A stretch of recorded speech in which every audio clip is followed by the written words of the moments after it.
Biographical Bytes from Bala, Laurel Hill West Stories number 56 for mid-May 2026. George Gerbner, 1919-2005. The Man Who Counted Fear.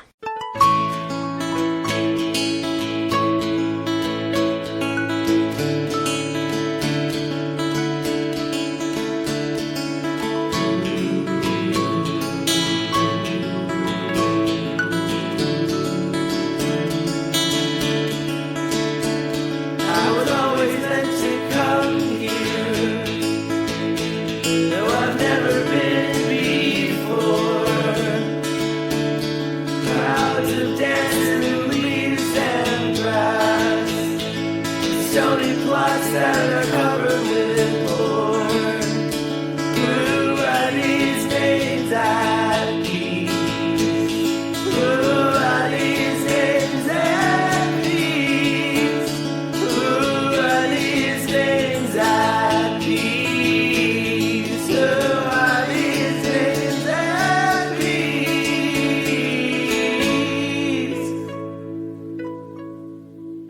George Gerbner is remembered as the man who asked what television teaches us. That question may have begun much earlier, in war, exile, and the collapse of the world he was born into. Before he became dean of Penn's Annenberg School, before he became the man forever attached to cultivation theory and mean world syndrome, George Gerbner was a young Hungarian intellectual who watched helplessly as Europe caught fire. He fled. He crossed an ocean by stages. He joined the U.S. Army. He worked with the Office of Strategic Services. Then, because history was not done with him yet, he went back into the war. After that, he spent the next half-century making an argument that sounds at first almost too large. The real battle, he thought, was not over armies or governments, but over stories. Who tells them? Who owns them? What do they teach? What happens when a country's most powerful storyteller turns fear into habit? Gerbner was born in Budapest, August 8, 1919. Late in life, he recalled growing up in the 1930s under rising fascism and throwing himself into Hungarian literature and folklore. As a teenager, he spent months in villages collecting folk songs, folk tales, local dialects. He had an ear for language. More than that, he had a feel for the way people speak when they think nobody important is listening. That matters. He left Hungary in 1939, and he got out by stages. Paris, Mexico, Cuba, New Orleans, California. That sounds made up. It was not. Europe was coming apart. Lives really did take on that jagged shape. One of those stops he made is too good to leave out. In 1992, in an interview with John Lent, Gerbner recalled arriving in New Orleans from Cuba with no money, no prospects, and actually no permission to be there. But he was met by a friend of a friend who was in the local theater world. After much machinations, he was let go into the United States. And when he got to the guest house, the other guest was author Sinclair Lewis. Gerbner had already read most of Lewis in Hungarian, but not every refugee gets that kind of welcome. By then, he had already lived several lives. Literary prodigy in Budapest, collector of village speech, exile, young man moving through languages and borders because history gave him no choice. Later, he would serve with the OSS and fight alongside partisan forces in Slovenia. You do not come through all that and come out with a mild academic interest in storytelling. You come out thinking stories can save a culture or poison it, and that whoever controls them is never just providing entertainment. Cut to January 15th, 1945. A sabotage mission goes wrong over Slovenia. Gerbner and his OSS comrades parachute into enemy territory under heavy fire, climb into mountains, hide in farmhouses, and live on emergency rations until they can find the partisan brigades. They then spend the rest of the war fighting Germans retreating from Greece. The war absolutely mauls his brigade. By VE Day, it is shrunk from 400 men to 70. The Allies win anyway. The former poet becomes a war hero. He falls in love with an actress. He smuggles her out because she is an enemy alien, and they head to New York. He's awarded a Bronze Star. If you're a movie director, you can freeze the frame here if you like. George and Alona Gerbner embracing on the deck. This is the sort of ending that Hollywood likes because it lets everyone go home relieved. That's only the beginning. There is another version of this story, and this is the one that should matter. After the war, after seeing enough violence and ruin to harden almost anyone, Gerbner came to America with his wife. He earned a Ph.D. at the University of Southern California and wrote what is said to be the first master's thesis on education and television. He began a long academic career studying what television does to the people who watch it. In 1964, he became dean of Penn's New Annenberg School of Communications, where he built a faculty and curriculum from scratch and made West Philadelphia one of the places from which America argued with its media. The second story starts later, when Gerbner is in his late 70s and finally free to give himself almost full-time to the project that had been after him for years, waking viewers from television's trance. TV, he believed, was a modern religion. It offered a picture of the world. The trouble was that the picture was violent, mean, repressive, dangerous, and wrong. Television could enlarge public life. Too often he thought it did the opposite. Inside his field, Gerbner is respected. Outside it, he is often mocked, caricatured, or waved away. Network executives answer him with the sort of common-sense shrug that sounds convincing until you look at it for more than a minute. So the real question, at least for me, is plain enough. What are we supposed to make of this man and his warning? Was Gerbner tilting at windmills, another voice in the wilderness? Was he just another media scold with a grand theory and a taste for apocalypse? Or was he one of those difficult people who sounds excessive until the facts start piling up around them? Even if he was partly right, what followed? Did we change television? Could we change television? Or were viewers simply getting, as executives like to say, what they wanted? If this were a film, it probably ended with the gaunt Gerbner repeating the old Russian dissident's toast he loved to quote, "Now let us drink to the success of our hopeless endeavor." In 1977, a 15-year-old boy named Ronnie Zamora shot and killed his 82-year-old neighbor in Florida. His lawyer, Ellis Rubin, tried a defense that sounded absurd and memorable in equal measures. Too much television. Ronnie, Rubin argued, had watched so much televised violence that he could no longer tell right from wrong. He called it television intoxication. He even told the jury, if you judge Ronnie Zamora guilty, television will be an accessory. The jury was not persuaded. Zamora was convicted of first-degree murder. Almost no serious critic of television would say murder can be blamed away by the glow of the screen. Still, the research linking televised violence and aggression is vast. By 1971 alone, scholars had produced some 3,000 studies on this topic. In 1995, Federal Communications Chair Reed Hunt said there was no longer a serious debate about whether media violence posed a real problem.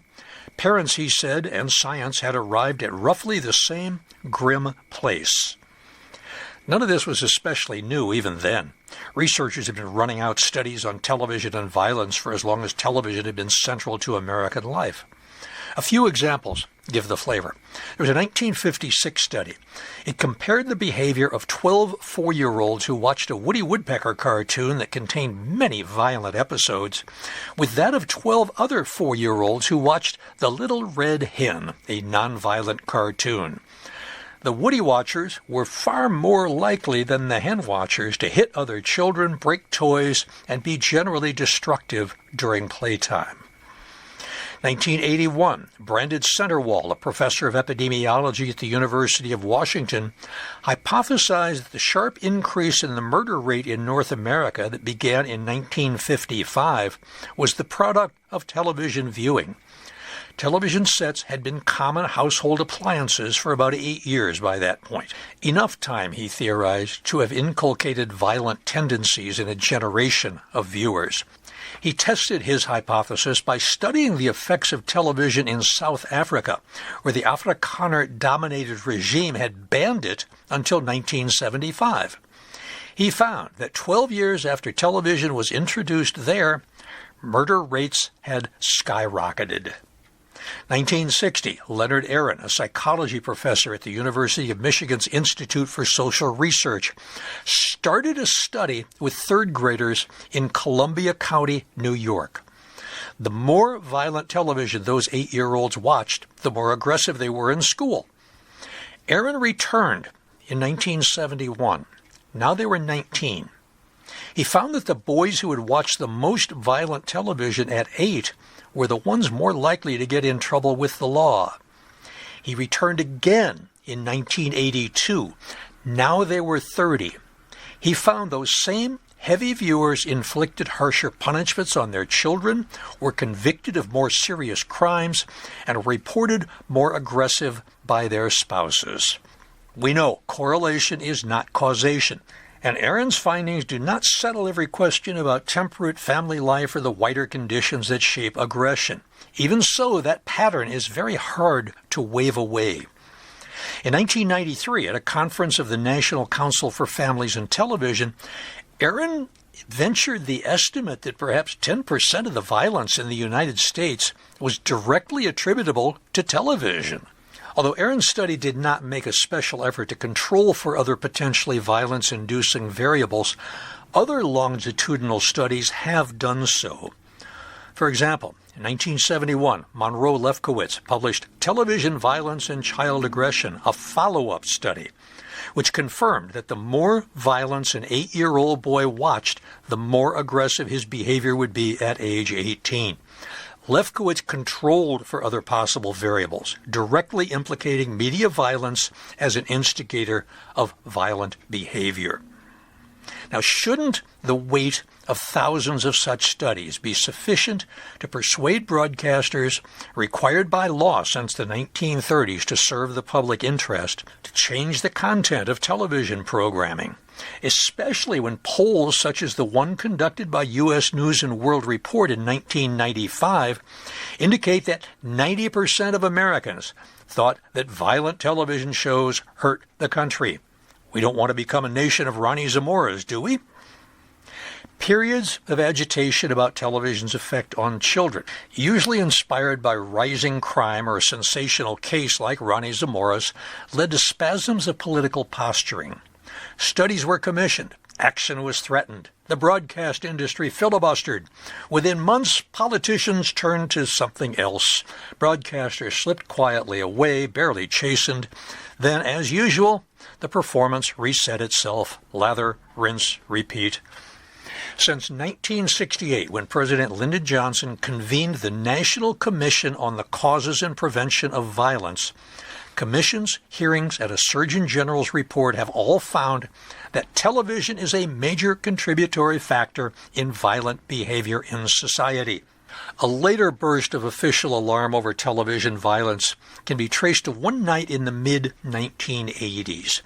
Senator Paul Simon of Illinois, tired, alone in a motel room, clicked on the television, and he found himself watching a man cut in half with a chainsaw. Apparently, he was watching Scarface, the 1983 crime drama written by Oliver Stone, directed by Brian De Palma, and starring Al Pacino and Michelle Pfeiffer. Now, you can see why a scene like that would lodge in his mind. And what followed was the Television Violence Act of 1990, a compromise with the familiar smell of Washington on it. Simon and others wanted some way to curb violent programming that children might see. The networks wanted room to maneuver.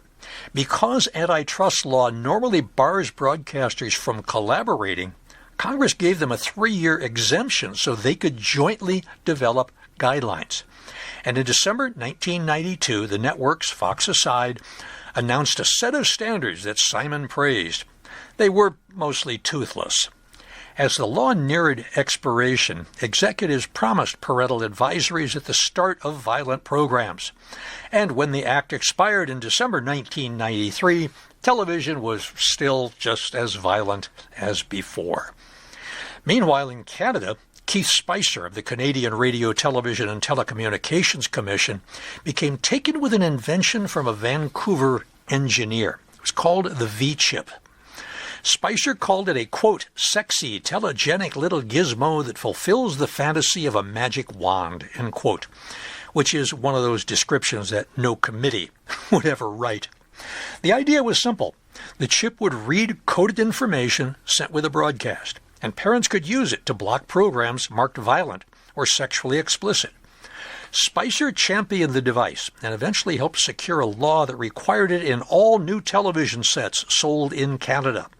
Now, after the Television Violence Act expired, Representative Edward J. Markey of Massachusetts introduced legislation that required the chip in all new American television sets. President Bill Clinton praised the idea in his 1996 State of the Union. He signed it into law as part of the 1996 Telecommunications Act. And beginning in February of that year, all new television sets sold in the United States, and Americans bought about 24 million a year, had to carry the V-chip. Broadcasters, for their part, adopted an age-based rating system to go with it. Was this finally the answer? Would this simple gizmo save children from harmful culture? Plenty of people doubted it. British critic called the chip a knee-jerk fix. American criminologists said children would simply get around it, which sounds plausible enough if you've ever watched a 10-year-old outperform an adult with a remote control. Gerbner's objection ran deeper. All the commotion over the chip, he argued, missed the real point. Even with the best intentions, the device could do nothing about television's broader, slower, and more elusive effects. In 1968, President Lyndon Johnson's National Commission on the Causes and Prevention of Violence had asked Gerbner, already studying media violence in Penn's Annenberg School, to analyze television content. That assignment became the Cultural Indicators Project, the longest-running continuous media research effort in the world. Gerbner's team measured not just how much violence appeared on television, but what kind. Was it serious or comic?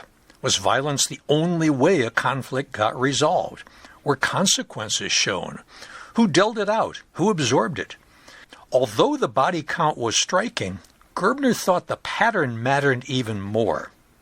Gerbner gave a name to the stuff television served up again and again: happy violence. The numbers were lurid enough to keep journalists busy. More than 5 violent scenes in an hour of prime time, 5 murders a night, 25 violent acts an hour in Saturday morning cartoons, the very programs children were most likely to watch alone. A survey of all programming in Washington, D.C.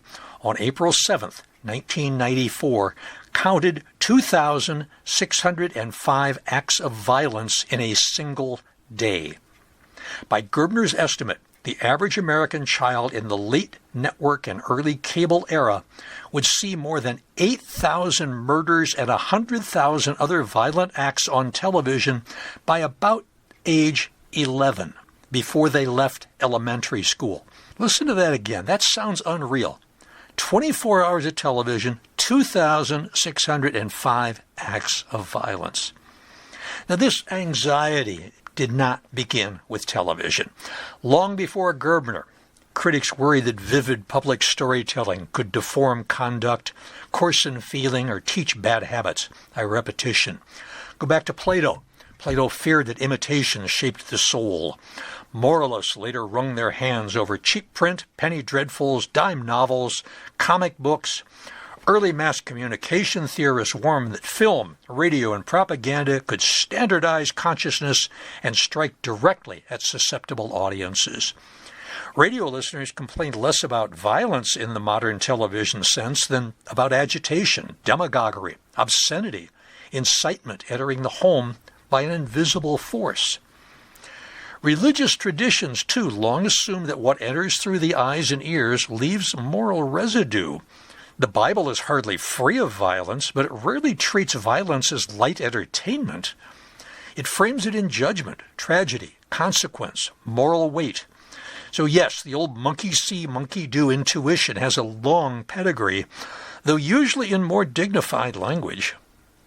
What made Gerbner different was not simply that he worried. It was that he tried to measure the pattern and argued that the deepest effect of modern media was not crude imitation, but the slow cultivation of a fearful, punitive, and politically pliable picture of the world. Of course, human culture has always had blood in it. Fairy tales, myth, Shakespeare, tabloid crime, war stories, all the rest. Gerbner was not pretending otherwise. His complaint was narrower and sharper. Older forms of violence in art were often specific, shaped, tragic, or morally weighted. Television, he thought, had industrialized the spectacle. It made violence easy, cheerful, repeatable, and strangely consequence-free, almost something to admire. Starting in 1963, the Cultural Indicators Project built a database that tracked recurring features of television. Over the years, it grew to include data on more than 3,000 programs, 35,000 characters. Coders noted sex, race, height, aggressiveness, the use of drugs, alcohol, tobacco. They tracked conflicts, too. Who got angry? Who backed down? Who used force? Who suffered it? Was self-defense involved? The results were analyzed for patterns. Which groups were shown as victims, which as aggressors, which were granted authority, and which were denied it. You can see why Gerbner thought the pattern mattered as much as the tally.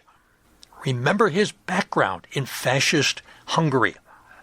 Alongside that message system analysis, Gerbner's researchers did what they called cultivation analysis. The idea was simple to state, harder to settle. How much did television help shape a viewer's sense of reality? To what extent did it cultivate a picture of the world and then quietly persuade us to inhabit it? Gerbner regarded this as the heart of his work. It was also the part the press tended to skate past and broadcasters tended to attack. One of Gerbner's core ideas in cultivation analysis was that television violence was not just a pile of separate punches, shootings, and explosions. It was, as he put it, quote, a complex social scenario of power and victimization, end quote. What mattered was not simply that violence happened, but who got to do what to whom. Gerbner argued that the media's obsessive focus on the amount of violence only deepened the lesson. It taught people to feel besieged and then to welcome harsher authority. So what exactly had nearly 30 years of cultivation analysis turned up? Among other things, these patterns. Point. Americans spend fully 1/3 of their free time with television. This is more than the next 10 highest-ranked leisure time activities put together. Point. Women make up 1/3 or less of the characters in all samples except daytime serials. Point. The lower classes are almost invisible on television. According to the U.S. Census, at least 13% of the population is poor, with a significant additional percentage being classified as low-income wage earners. Yet the lower classes make up only 1.3% of prime-time television characters. Point. For every white male victim of violence, there are 17 white female victims. For every white male victim, there are 22 minority female victims. For every 10 female aggressors, there are 16 female victims. Minority women are twice as likely to be victims as they are to be aggressors. Villains are disproportionately male, lower class, young, and Latino or foreign. Different. Now, what does this all add up to? Gerbner argued that sheer repetition makes aggression look normal. Viewers grow numb. The mind, in his phrase, becomes militarized. And from there you get the mean world syndrome. Television presents the world as more dangerous than it is, and viewers grow more fearful, more suspicious, more willing to accept strong measures in the name of order. That does not prove every step of this argument, but it is not a foolish chain of thought. The more television violence people saw, the more threatened by violence they tended to feel. Study after study found a link between heavy viewing and a darker sense of the world. Viewers who watched the most television were the ones more likely to favor capital punishment, three-strike laws, prison construction, and the rest of the whole law and order package. Gerbner's argument grew more political from there. Because many heavy viewers were poor or poorly educated and often already lived closer to real violence than the affluent did, they might become even more willing to hand power to a more punitive state. So, what did politicians do? They learned to speak that language. The war on crime, the war on drugs. Gerbner, never one for understatement, told a Toronto audience in 1995 that we were moving toward, quote, an upsurge in neo-fascism in a very entertaining and very amusing disguise, end quote. Now, Gerbner did not retreat from the charge that his argument sounded a little big brotherish. He insisted that television's effects were complex, but he also argued that its disempowering force could prepare the ground for something darker. He actually said that, quote, the disempowering effects of television lead to neo-fascism. That kind of thing is waiting in the wings. Nazi Germany came on the heels of a basic sense of insecurity and powerlessness like we have here now. I don't want to oversimplify, but that is the direction we might be heading, end quote. George Gerbner certainly knew how to make a room sit up straight, didn't he? But that was also the kind of talk that made network executives roll their eyes. Wasn't it all just a bit much? Gerbner's answer was that television violence teaches power. Who holds it? Who suffers it? Who learns to fear? Members of minority groups, he argued, might grow up feeling especially vulnerable under that barrage, though real life already supplied enough reasons for vulnerability. And better television would not erase them. So he offered the careful version of his claim. Television did not cause everything. It contributed. Researchers should be wary of saying television causes this or that. Better to say it contributes. The extent varies, but it is there. Now, elsewhere, Gerbner was less cautious. Quote, the violence we see on the screen and read about in our press bears little relationship either in volume or in type, especially in its consequences to violence in real life, he wrote. This sleight of hand robs us of the tragic sense of life necessary for compassion. On this point, at least about sheer quantity, he was plainly onto something. However anxious and crime-ridden the country may have felt, violent crime had more than doubled over the previous 30 years, and America was 6 times more likely to be assaulted with a weapon in 1990 than he was in 1960, primetime television still presented the world in which crime was wildly, almost absurdly more common. Gerbner could overstate, but sometimes the numbers were rude enough to back him up. The Cultural Indicators Project did not usually publish statistics on sexual content. That omission is striking, because television supplies plenty of it. The Center for Population Options, for example, found that the typical teenager sees nearly 14,000 sexual encounters on television every year. Very little of that would satisfy a traditionalist sermon. One conservative study found portrayals of premarital sex outnumbering sex within marriage by an 8-to-1 ratio. But this did not interest Gerbner as much as violence. Why? Part of the answer lay in Gerbner's background. He was European in formation, and in some ways intellectually close to what was called the Frankfurt School, with its suspicion of mass culture as a tool of control. His concerns were political as much as moral. Although he disliked the mechanical, joyless athletics that often passed for sex in Hollywood, he thought the politics of violence were darker than the politics of sex, at least when force was not involved. As he put it, most countries had codes about violence, not about sex. In the United States, it was the other way around, a sign he thought of a rather prudish and misguided sense of ratings. Other countries share American worries about violence, but they often treat sexual content with less alarm. France, for instance, strictly regulates programming that mixes erotic and violent material and might disturb children. More broadly, Europeans and Canadians often regard it as an American oddity that this country is comparatively easygoing about violence and comparatively tense about sex. NYPD Blue offered a neat example. In both Canada and the United States, it stirred complaints, but not about quite the same things. Ronald I. Cohen of the Canadian Broadcast Standards Council put it plainly. In the United States, the argument centered on sexual content. In Canada, the concern was violence, not bare bottoms.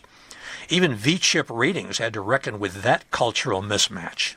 What troubled many Americans about sex on television is not only the content itself, but the collapse of parental control over when and how children learn about adult life.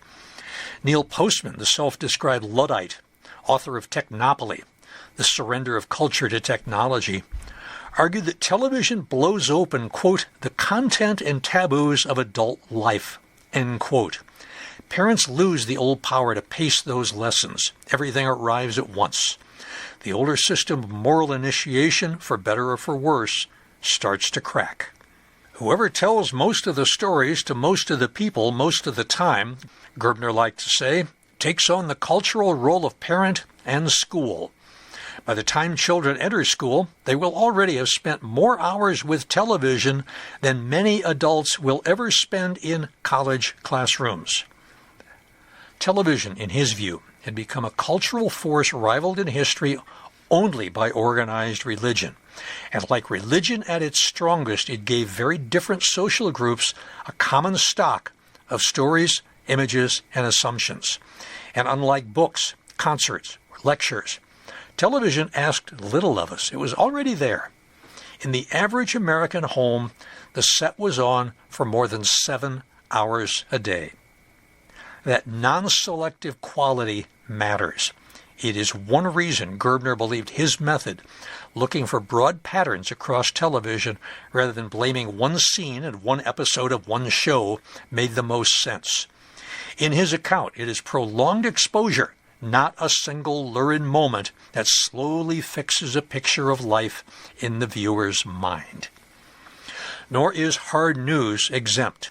Even setting aside tabloid hybrids like hard copy or a current affair, television news often leans on the old rule, if it bleeds, it leads.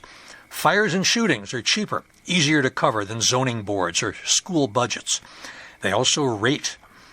So television news, shaped by the same market logic as everything else, gives us more conformity and more violence than it has to. Actor Edward James Olmos, who knew the business from the inside and had thought hard about what television does to ordinary people, once offered a small trade secret about local news. In a half-hour broadcast, he said, you get 23 minutes of programming and 7 minutes of commercials, which leaves very little room for hope, pride, or dignity, because those things do not sell. Garrison Keillor put it less gently.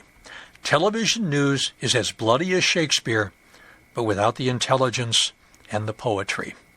Television's influence on how people imagine the world should not be underestimated.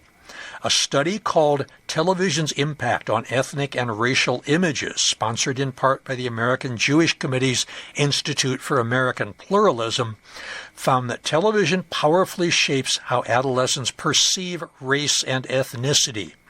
On socially charged subjects, the researchers wrote, TV does more than entertain. It conveys values and messages that young viewers may absorb without even noticing. Among people who watched more than 4 hours a day, 25% said television shows what life is really like, and 40% say they learned a great deal from it. African American viewers, the study found, relied on television especially heavily as a guide to the wider world.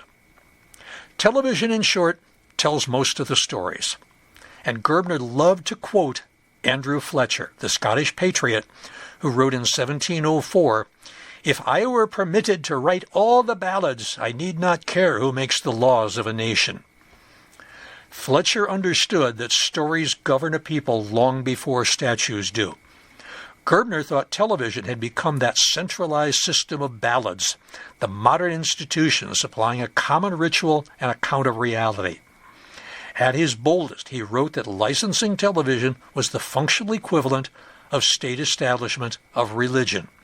That is a large claim, but you can see the line that he was drawing, the point that he was trying to make. And that is the point in the story where network executives begin to roll their eyes. To many people in broadcasting, Gerbner's work long seemed not just wrong, but faintly ridiculous. Some of that came from his tone. He could be soft-spoken and perfectly reasonable, and then suddenly granite, a central casting martinet. Even admirers admitted that by the end he could be so full of himself that disagreement seemed to him less like disagreement and more like insolence.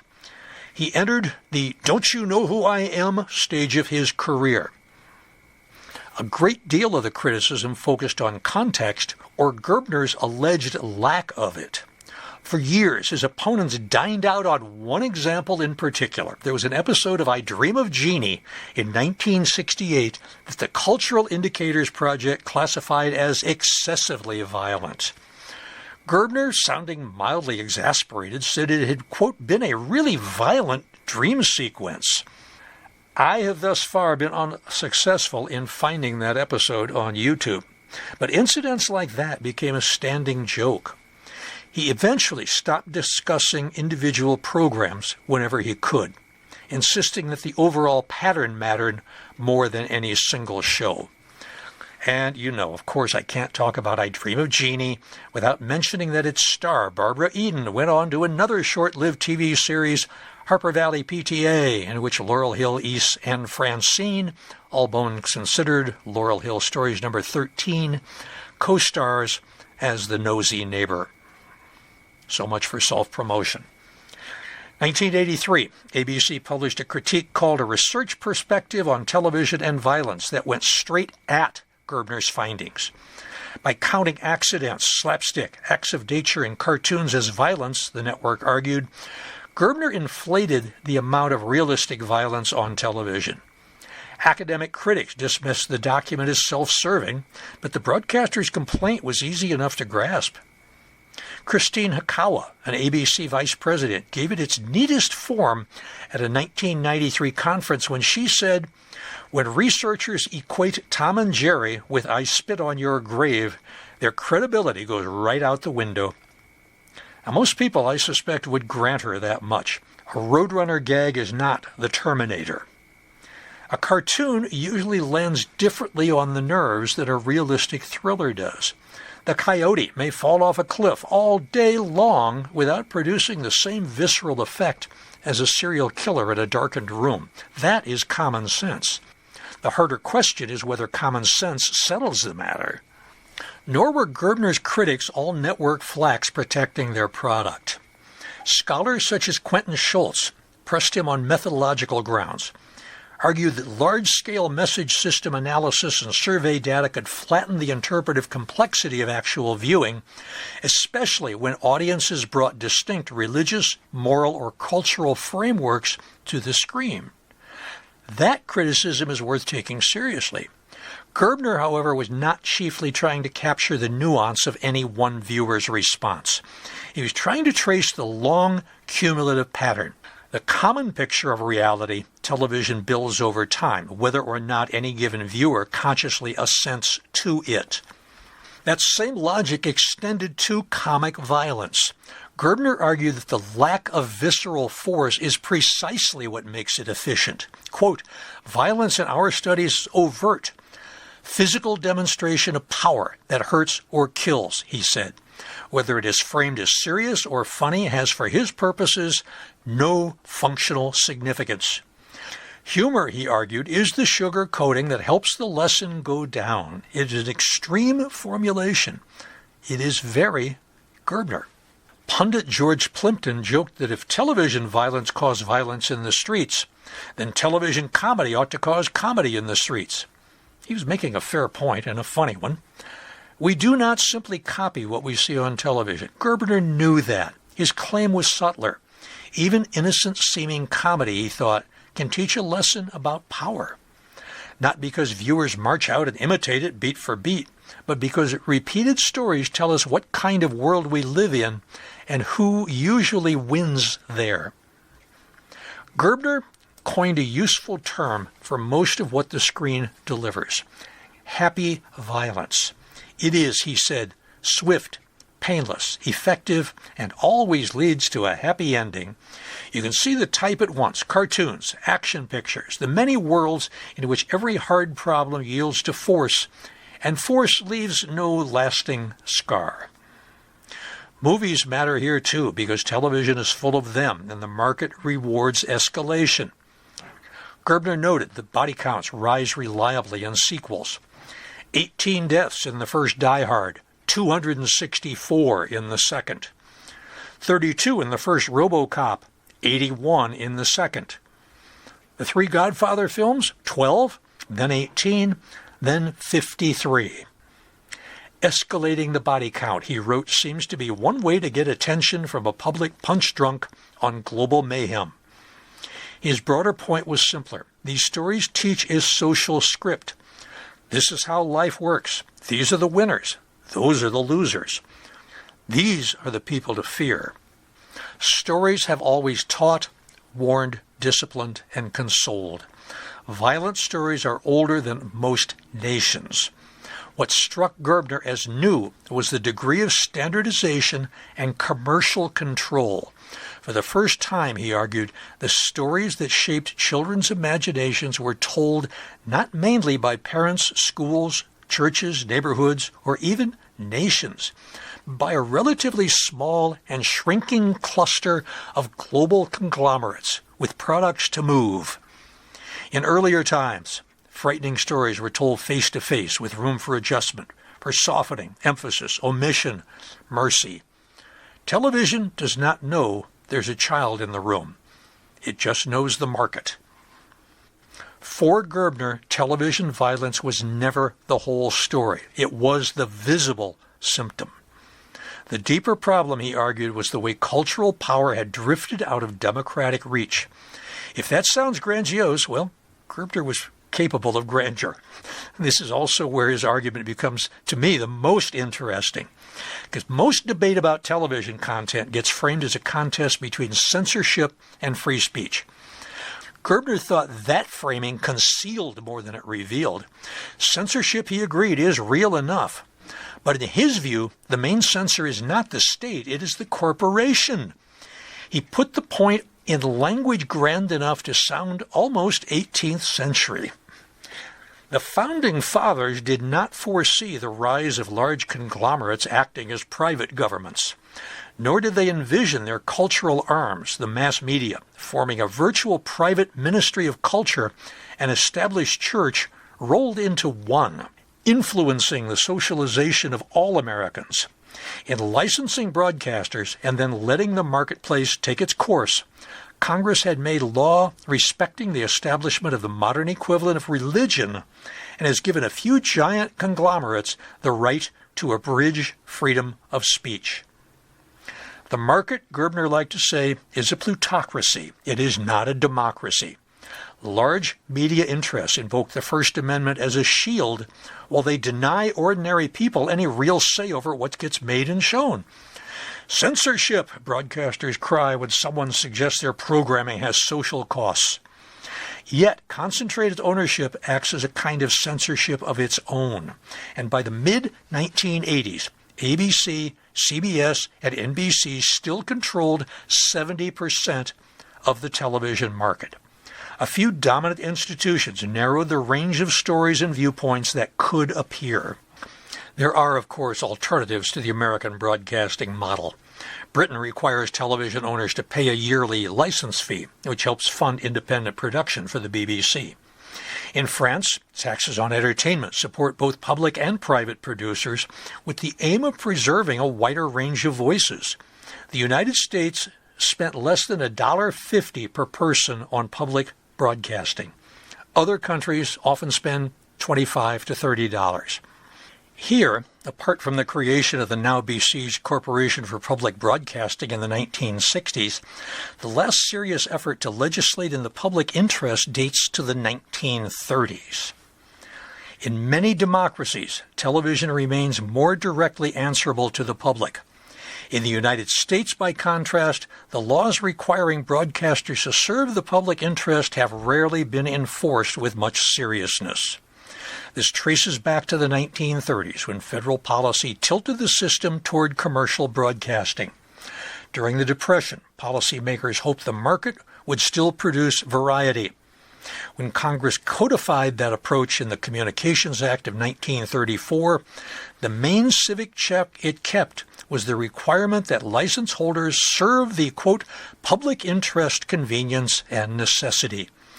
On paper, that phrase is sturdy.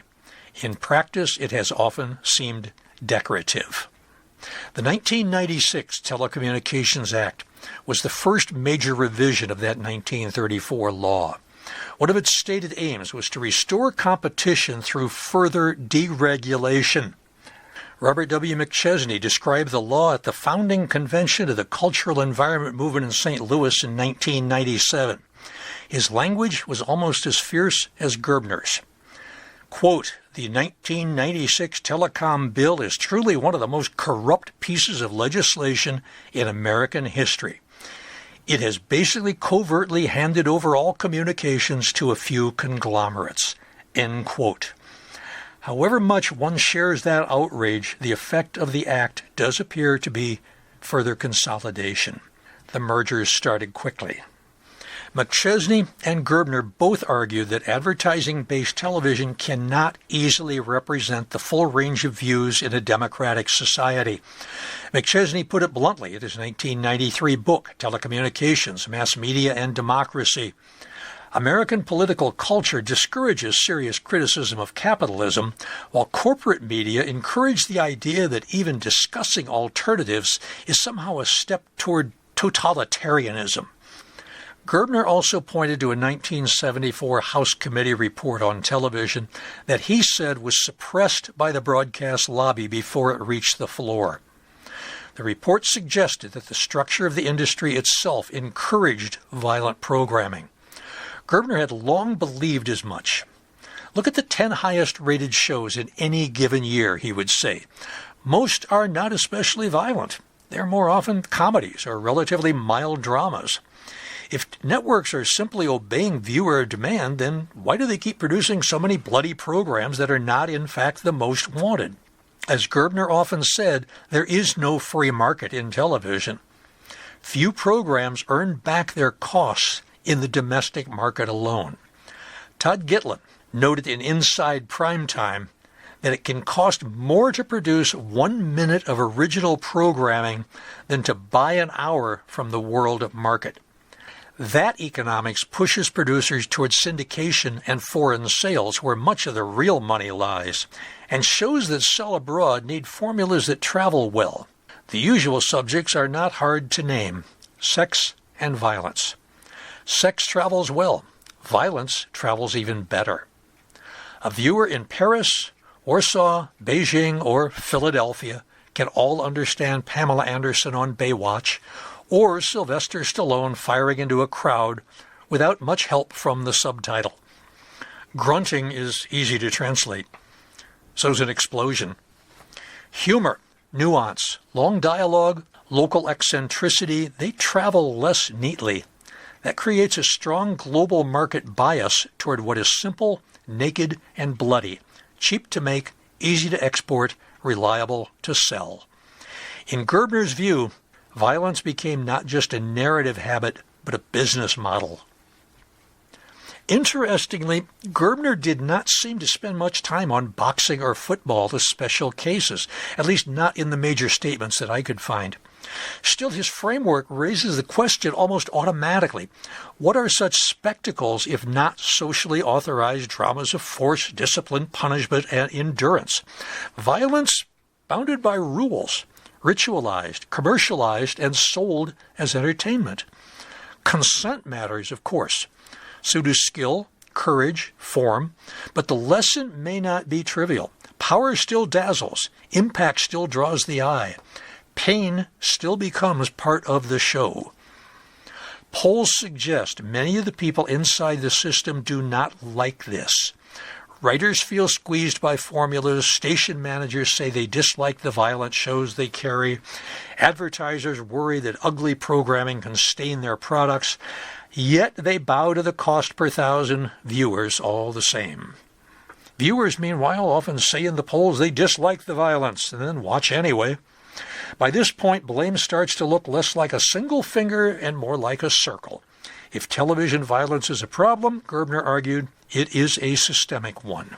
So the structure itself, not just the symptoms, would have to change. Gerbner believed that each group caught in the system, writers, executives, stations, advertisers, viewers, might choose differently if the market's pressure loosened. What was needed then was some alternative model. That is easier to say than it is to build, especially in a country where criticism of the market is treated by many as bad manners at best and subversion at worst. Still, that challenge is what the cultural environment movement was designed to meet. After he retired as dean at Annenberg, George Gerbner liked to describe himself as, quote, a part-time researcher, full-time agitator. He lectured around the world about television violence, and audiences kept asking the same question, what can we do? For a while he offered the usual civics answer menu, write your representative, pressure broadcasters, teach children how television formulas work. Eventually that struck him, in his words, as feeble and humiliating. Those are his words. Why, he asked, should citizens have to beg for what ought to be a right? So, in late December 1990, George Gerbner and several allies met in a borrowed conference room in Washington to launch the Cultural Environmental Movement, or CEM. He hoped it might do for media culture what Rachel Carson's Silent Spring had done for the natural environment a quarter century earlier. The movement's first substantial milestone came in 1997 at its founding convention.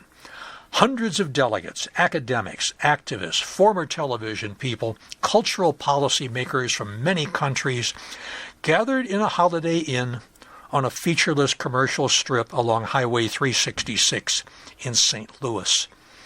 Their draft Viewers' Declaration of Independence called on citizens to, quote, dissolve the cultural bands which have tied human development to marketing strategies, and to claim a role in shaping the environment into which children are born. This was a serious mandate, also an ambitious one, maybe wildly ambitious. The convention itself ran for 3 packed days of working groups, cultural events, plenary sessions. Everybody was pulsing with optimism. Attendees later recalled that it often felt like a civil rights rally crossed with a faculty conference and then left in the sun.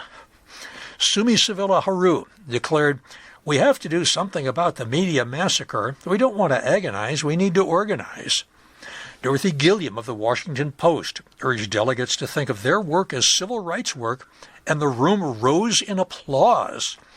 The idealism could be stirring, but it could also be sealed off. No one was there to argue. One sober former television writer turned retired professor muttered that the delegates were zealots, that they were naive, and that the absence of network people made all the difference. Gerbner knew the movement's progressive fervor could sound out of joint with a mainstream culture that was usually more moderate and often more conservative than the convention hall.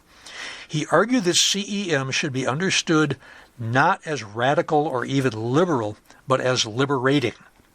Family values conservatives, he thought, had touched a real nerve. Dan Quayle's example, Murphy Brown having a child out of wedlock, may have been clumsy, but Gerbner believed the broader anxiety was genuine. Quote, fundamentalists have preempted the cultural issue. They were speaking to real dependence on media and real resentment of that dependence. CEM in his telling offered a non-repressive answer before the right claimed the whole field. CEM meant to oppose both censorship and the old pieties of cultural conservatism. Still, the obvious question was whether this was simply another contest between rival moral visions, one left, one right, each hoping to tilt culture its way. Gerbner answered with the language he trusted most, diversity. Diversity can sound nice, but it can also sound like a fuzzy, non-committal word that avoids saying what you really want to say. Yet Gerbner's resistance to censorship was genuine and deeply rooted in his hatred of concentrated power. He could be quite specific about what he wanted. Fewer mindlessly violent programs, fuller depictions of women, minorities, but he did not want those ends reached by state suppression. In plain terms, CEM wanted more stories by more kinds of people, stories told by people with something to say rather than something to sell. Gerbner liked to explain this with a cafeteria metaphor. When you enter a cafeteria, you feel you have a choice, but only among what is already on the counter. Culture, he thought, works much the same way. Citizens should ask not only which tray to pick up, but who decided the menu, and why did they decide that menu? His larger aim was to push those choices out of passive consumption and into politics where he believed they belonged. One problem with this mission is very easy to state. Once culture gets pulled under a political banner, arguments about art quickly become arguments about power. Taste starts to look suspicious. To be fair, taste can indeed serve as a respectable mask for domination. Kian Tomaselli, the South Africa media theorist, noted at the convention that good taste can function as censorship by other means. Under apartheid, standards of decency helped keep certain racial realities off stage and off screen. Still, the danger runs both ways. If political value entirely replaces aesthetic judgment, then one loses some of the very standards by which Hollywood's most witless violence can be criticized. Conservatives, meanwhile, would say that Gerbner's language of diversity risks collapsing into identity politics by other means. Push the principle far enough, and culture fragments into ever more provinces, each demanding its own reflection. That is not a foolish worry. A television world built entirely on subgroup recognition could leave everyone staring into a different mirror. The common culture would thin out. At the limit, you might get not pluralism, but tribalization, silos. A nation, almost by definition, needs at least a few stories it holds in common. From the 1950s into the 1970s, 3 television networks provided much of that shared ground in the United States. People watched the same shows, the same speeches, the same moon landing, the same disasters, the same World Series games. Then cable exploded. Niche marketing sharpened, and the audience split apart. America did not lose all common reference points, but it did lose a good deal of its common hearth. Go to Todd Gitlin again. He put the matter neatly in The Twilight of Common Dreams. Quote, "To recognize diversity, more than diversity is needed. The commons is needed." That is the difficulty CEM cannot wish away. Without a politics of diversity, the public remains stuck with a narrow menu supplied by conglomerates or moral absolutists. But if diversity becomes the whole creed, the commons dissolves. Gerbner believed the movement could steer between those hazards. Whether the balance can actually be struck is still another question, and the aspiration, at least, is not trivial. Now, at this convention, there was a slight awkward blend of Jewish, Muslim, Christian, and Navajo prayers, progressive exhortation, conference hotel earnestness. Gerbner gave his usual appeal for wresting cultural authority back from the invisible ministry that now held it. The line that stayed with many was another one, though. He said, "Our task now is to assemble a coalition like the anti-fascist coalition of the 1940s with the partisan brigades." You see that for Gerbner, history never sat quietly in the past. Fascism casts a long shadow over Gerbner's life and work. There are at least two ways to read that fact. One is to take his warnings more seriously because he lived under fascism. He fought against fascism in the Second World War. The other is to suspect that those early experiences colored everything that came after. That once you have seen that darkness up close, you start to see its outline everywhere. Both readings have force. And that suspicion is not absurd. Plenty of people who grew up on violent cartoons and later watched action movies developed no obvious appetite for authoritarian politics. Nor is it foolish to think culture often reflects violence already present in life more than it manufactures it from whole cloth. Family court prosecutors tend to blame violent children on bad conditions or bad luck in the genetic draw, not on television alone. Art has shown violence for as long as art has existed, sometimes even using it as catharsis. And not every respectable study in the field reaches Gerbner's level of alarm. In fact, one early landmark, Television and the Lives of Our Children, 1961, examined 10 North American communities from 1958 to 1960 and arrived at a notably measured conclusion. For some children, under some conditions, some television is harmful. For others, under the same or different conditions, it may be helpful. For most children, under most conditions, most television is probably neither especially harmful nor especially helpful. That's about as bland as you can get. Beyond that, CEM's criticism of the market was unlikely to win quick popularity. If the price of freedom, prosperity, innovation, and global reach is some Philistinism, some crude commercialism, and a lot of formulaic television, many Americans will shrug and say, fine. One can easily imagine the bafflement of free market conservatives and plenty of ordinary viewers, too. What exactly is the complaint? What is so sinister about I Dream of Jeannie? What are these left-leaning malcontents after now? Gerbner knew those questions were waiting him. He was not wrong about that.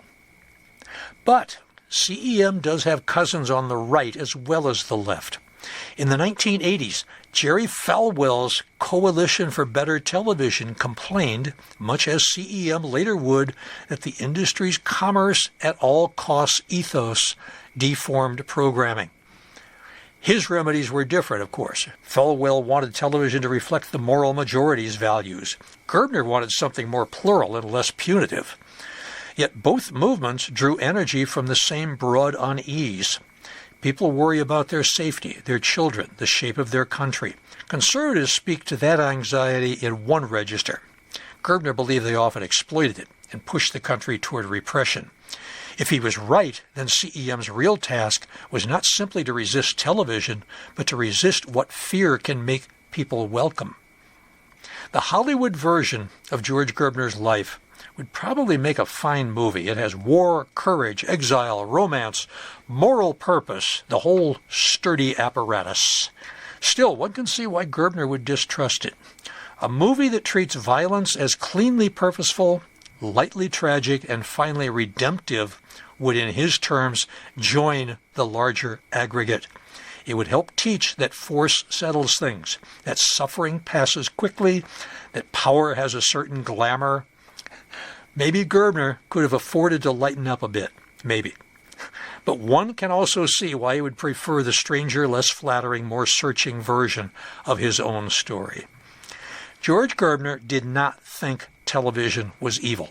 He knew perfectly well that it could broaden a life, relieve boredom, shrink isolation, and give a sprawling country some common stock of images and references. That is part of why he took it so seriously.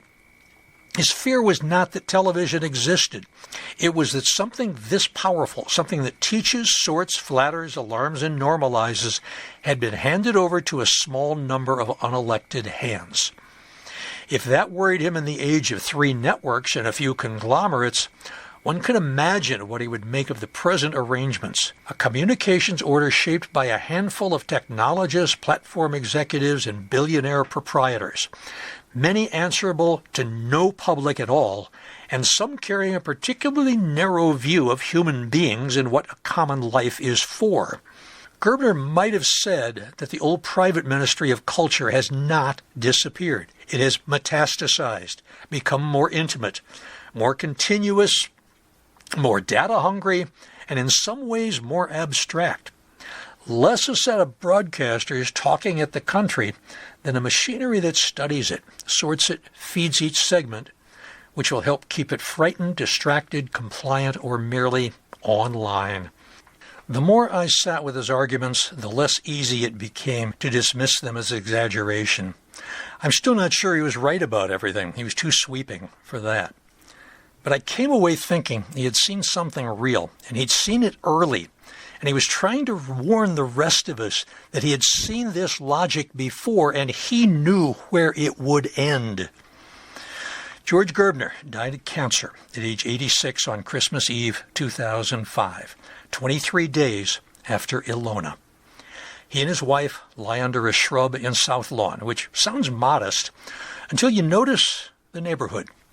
Larry Ferrari is nearby. All Sunday morning organ chords and fluttering wrists. High Lid is there too, still spinning the great Philadelphia rock and roll years of the 50s and 60s. Marion Stokes, black communist, rich man's wife, one-woman archive of American television is surely somewhere in the shrubbery, with tapes stacked to the horizon. Joseph De Pasquale of the Philadelphia Orchestra can supply the violin obbligato. And Hillary Kaprovsky and Irina Kaprovska, who got out of Central Europe in 1939 before the door slammed shut, can trade old country stories with Gerbner about exile, language, and what the century did to people who thought books and medicine might be enough. Somewhere nearby, I like to think, Jack Jones is covering the whole affair in that big, grave John Facenda-adjacent voice. And by that point, it begins to feel less like a cemetery and more like the Mad Hatter's Tea Party with better credentials and better grub. Or a Philadelphia block party where somebody always knows who belongs at which card table and who better wait for the second pan of ribs. I would very much like to wander over to make a plate and see who is talking to whom. You don't have to listen to this next part, but I wish you would. After I finish this script, I fed it into Copilot, the AI tool that I use. I ask what Gerbner might have said about the Internet as it now exists, and about artificial intelligence more generally. And then a few days ago, Pope Leo XIV released his carefully thought-out encyclical, which, among other things, quotes Gandalf by J.R.R. Tolkien.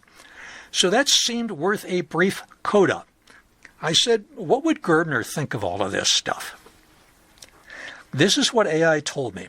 If George Gerbner were still around to watch the current flood of artificial intelligence, my guess is that he would be less impressed by the gadgetry than alarmed by who owns it, who trains it, and who gets to decide what kind of world it reflects back to you. He spent his life warning that a few institutions should not hold too much power over the stories that society tells itself. AI would look to him like that same old problem, only now the machinery is more intimate. It does not just broadcast everybody. It watches, sorts, predicts, imitates, forms algorithms, and answers back. And if a handful of companies get to build the symbolic environment in which millions of people think, work, and imagine, Gerbner would probably say we've not escaped the private ministry of culture. We have simply upgraded it. Again, what AI says. As for the Internet, I doubt he would have condemned it outright. He wanted more people telling more stories, not fewer. So the early promise of the web, more voices, weaker gatekeepers, less dependence on the old three-network priesthood, would have appealed to him. I also think he would have liked the spirit of community radio at its best, that old here comes everybody feeling that the air belongs to ordinary people too, not just polished professionals and corporate priests. Gerbner was always asking who gets to tell the stories. A low-power station run by stubborn locals would have real charm for him. He would love WPPM-FM here in Philadelphia. He would love WEFT in Champaign-Urbana, two community stations that I was involved with 40 years apart. I think he would have also taken one look at algorithmic feeds, outrage markets, and attention traps and said, there it is. Television gave a whole country one distorted picture of the world. The internet can hand each person his own distorted picture and then make money from the isolation. That is not progress.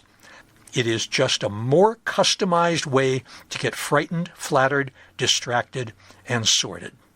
On Pope Leo XIV's recent encyclical about humanity and artificial intelligence, I suspect Gerbner would have found more to admire than to quarrel with. The Pope warns that technology is not neutral, that concentrated power can deform the common good, and that systems built for efficiency can quietly flatten human dignity.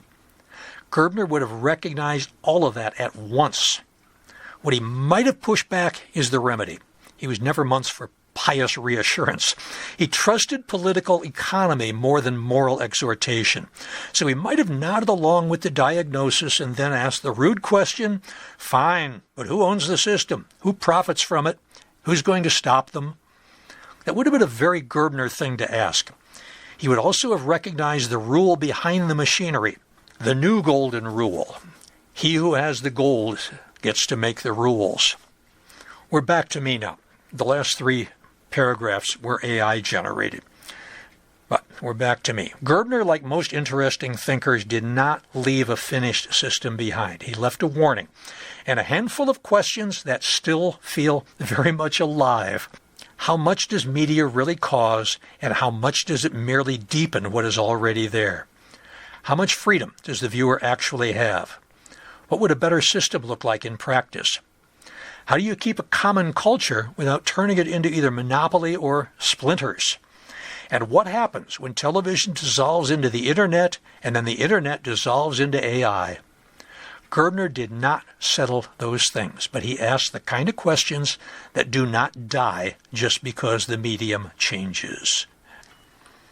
Here are the show notes for Biographical Bytes from Bala, Laurel Hill West Stories, number 57 on George Gerbner, the man who counted fear. I'm Joe Lex, writer, producer, chief cook and bottle washer for All Bones Considered and Biographical Bytes from Bala. My email, jrlexjr1947@gmail.com.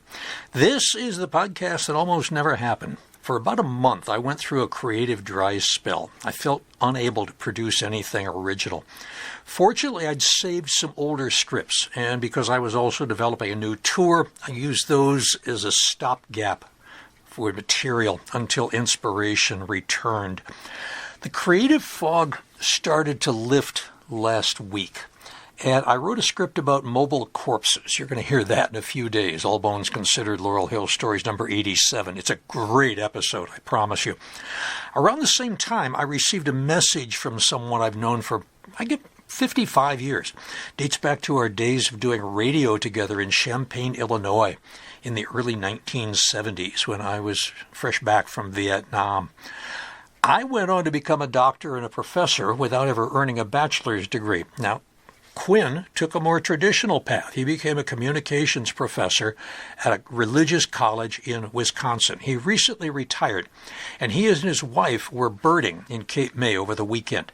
Asked if we could get together as they headed to the airport. So Sunday afternoon, we met at the restaurant on the grounds of the old naval base. It's called the Guardhouse. We traded stories. We swapped memories. And I recalled that he had once told me about a clash with Gerbner over an article he wrote. Now, he went to the University of Illinois. Quinn went to the University of Illinois, but that was after Gerbner had left and come to Annenberg. But the Gerbner influence was still there.